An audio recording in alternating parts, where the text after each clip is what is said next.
They say marriage is a gamble. I wagered my youth and my faith on Julian, only to realize I wasn't a daughter-in-law, but an invisible ghost in the Marcello family's lavish mansion. 5 years. For 5 years, I learned to bow my head. I swallowed insults like jagged stones. Marcello, my father-in-law, the so-called king of the Paris art world, looked at me like a low-class gold digger. And Julian, my husband, the man who once promised me the world, was now just a weak shadow, silent, watching his father trample over me just to keep his financial safety net. Real gold does not fear the fire, but the human heart is more wicked than hell itself. That night was Marcello's 30th anniversary gala. The hall sparkled like a palace. I wore an old dress from last season, hiding behind marble pillars, trying to be as small as possible. My only uncle, a poor frame maker from Normandy, had just passed away. His only legacy to me was a wrinkled, charred sketch. He warned me, "Don't give it to the Marcellos, Elena. They don't deserve a craftsman's soul." But in a moment of naivety, I wanted to use it as a peace offering, to prove to my father-in-law that my family had value too. I approached Marcello while he was surrounded by billionaires and top critics. "Father, for your anniversary, I have a gift left by my uncle." Marcello didn't even look at me. He snatched the paper with 2 fingers, as if holding a dirty rag. "What is this?" His voice cut through the music. "A piece of greasy scrap paper? Elena, do you think this gallery is a junkyard? Or are you trying to embarrass me with this trash from a dead frame maker?" Resentment choked me. I looked at Julian, hoping for protection. He just turned away, ashamed to have such a poor wife. "Father, this was my uncle's life's work." "Life's work?" Marcello sneered. He walked toward the roaring fireplace. "Let me show you the real value of a poor man's life's work." The paper spun through the air and landed in the glowing embers. I heard my heart shatter with every spark. Marcello didn't just burn a drawing, he burned the last bit of respect I had for this family. I don't know where the courage came from. I lunged forward. I dropped to my knees before the scorching flames. Ignoring my dress, ignoring Julian's screams, I clawed through the hot ashes with my bare hands to save that paper. My palms burned like 1,000 red-hot needles. But I grabbed it, half charred, smoking. I stood up, hands black with soot, looking Marcello dead in the eye. He looked at me like I was a rabid animal. "You've lost your mind, Elena. Get out. Security, get this woman out of here." I didn't wait for them to touch me. I clutched the paper in my bleeding hands and walked out past the mocking faces. Julian ran after me. "Elena, what is wrong with you? You humiliated me in front of everyone." I threw his hand off. The look in my eyes made him flinch. "Julian, from this moment on, I am no longer your wife. I am this family's rival." I walked out into the pouring rain. The cold water stung my burned hands, but my mind was suddenly sharp.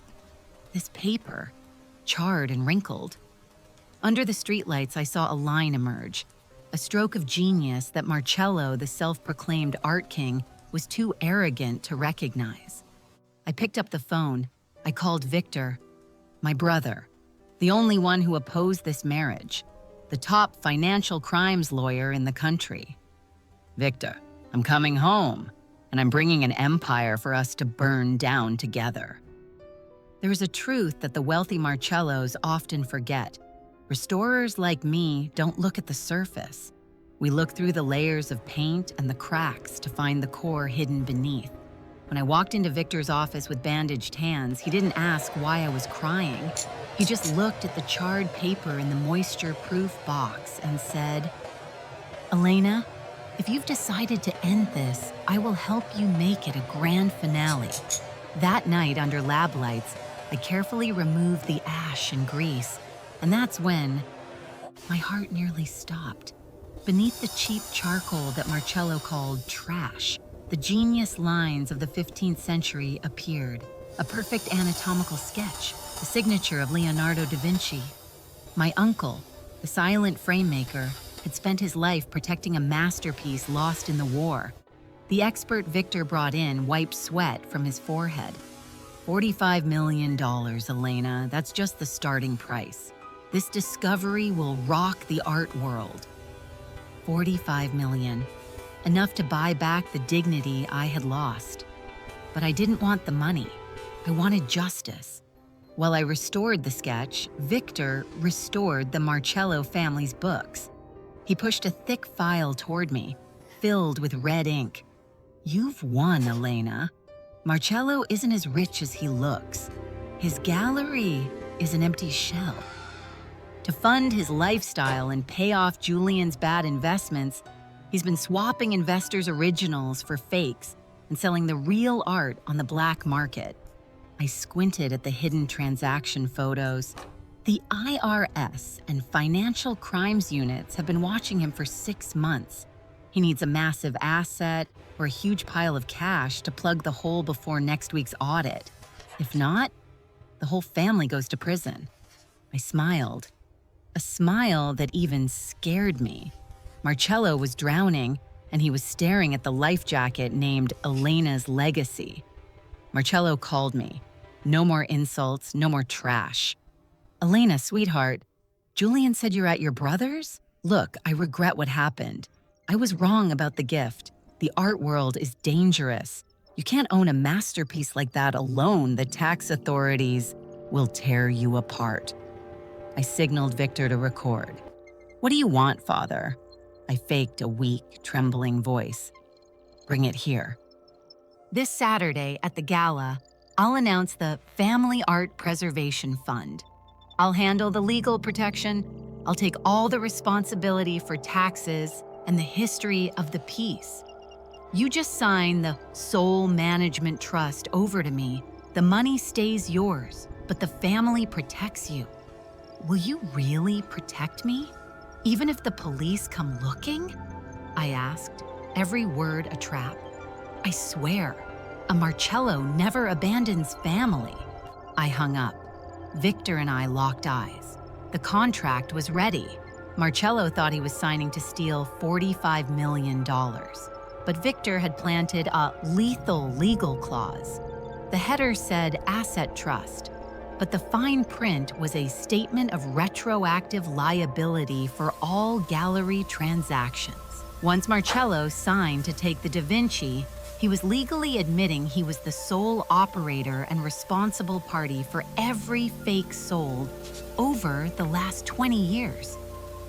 I stood before the mirror in my stained restoration clothes. But in the reflection, I saw a queen about to take her throne. Marcello wanted art. I would give him a real performance. Julian wanted an obedient wife. I would show him a woman who would strip him of everything he took pride in. Saturday night, at the most lavish exhibition hall in the city, I would return the trash they deserved. The Grand Palais was a temple of vanity. Marcello stood there glowing under the chandeliers, glass in hand, smiling at politicians and the elite.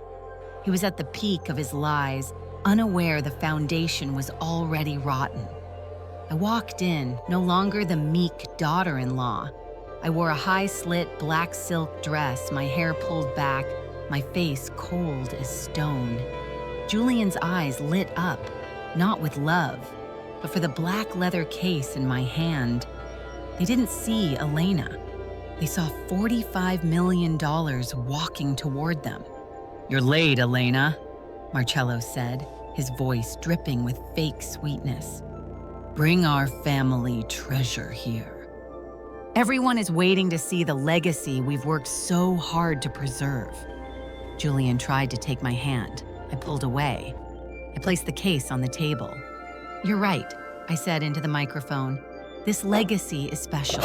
It will decide who owns everything and who is responsible for everything." Marcello squinted. He rushed to open the case. The original wasn't there. Victor had it safe. Only a thick stack of legal files. Marcello froze. Greed fought with suspicion, but the crowd was watching. The cameras were flashing. He couldn't back down. "Is the trust paper ready?" he whispered. "Everything is ready. Just sign the asset acceptance and sole management form. You said you'd protect me from the taxes and the police, right?" Marcello sneered. He thought I was still a stupid, scared girl. He grabbed his Mont Blanc pen and signed with a flourish. He didn't read the fine print that Victor spent months perfecting to tie Marcello to 20 years of fraud. "Ladies and gentlemen," Marcello announced, "tonight I officially accept and sponsor this Da Vinci masterpiece. From this moment, I am the sole person responsible for every art transaction tied to this family name." The crowd buzzed. Suddenly, the heavy doors of the hall burst open. The sound of heavy boots echoed. Victor walked in, flanked by financial crime investigators and IRS agents. "Marcello," Victor's voice was like iron. "You don't have to wait until tomorrow to explain. With the statement you signed 30 seconds ago, you've officially admitted to being the operator and responsible party for 50 cases of art fraud over the last 20 years. Marcello's face went pale. His lips trembled. "What? You're lying. I only signed for Elena's painting." I stepped forward and snatched the microphone from his hand. "You forgot to read the appendix, Father.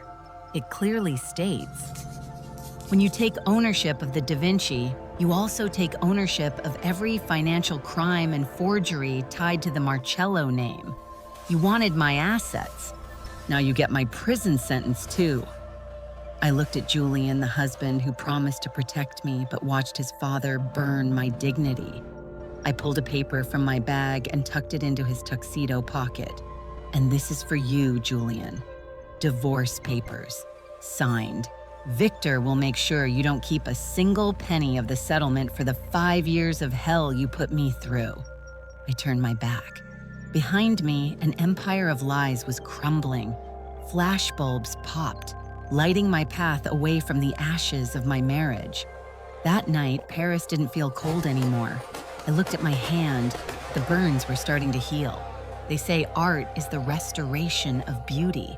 But tonight, I restored something much more precious: the truth. Marcello called me trash. But in the end, it was his own greed that turned him into the trash the world threw away. I took a deep breath.